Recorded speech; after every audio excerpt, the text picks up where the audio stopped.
Let's talk about the book of Genesis chapter 8. In Genesis chapter 8, the narrative continues with the aftermath of the great flood as the waters recede and Noah and his family leave the ark.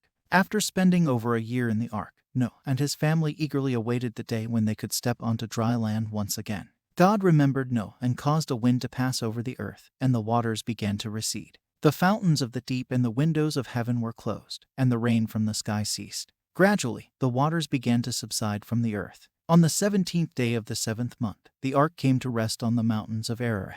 As the tops of the mountains became visible, Noah opened the window of the ark and sent out a raven to gauge the conditions outside. Noah also sent out a series of doves to determine if the waters had significantly receded. The first dove returned to the ark, finding no resting place. However, the second time Noah sent out the dove, it returned with an olive leaf in its beak, indicating that vegetation was emerging as the waters continued to recede. A week later, Noah released the dove once more, and this time it did not return, signifying that the ground was dry enough for the dove to find a place to settle. In the 601st year of Noah's life, on the first day of the first month, the earth was finally dry. God instructed Noah to leave the ark, along with his family and all the animals. Noah built an altar to the Lord and offered burnt offerings of clean animals and birds. The pleasing aroma of the sacrifices pleased God, who made a covenant with Noah and his descendants, promising never to destroy the earth by a flood again. As a sign of this covenant, God set the rainbow in the sky. After the covenant was established, God instructed Noah and his family to be fruitful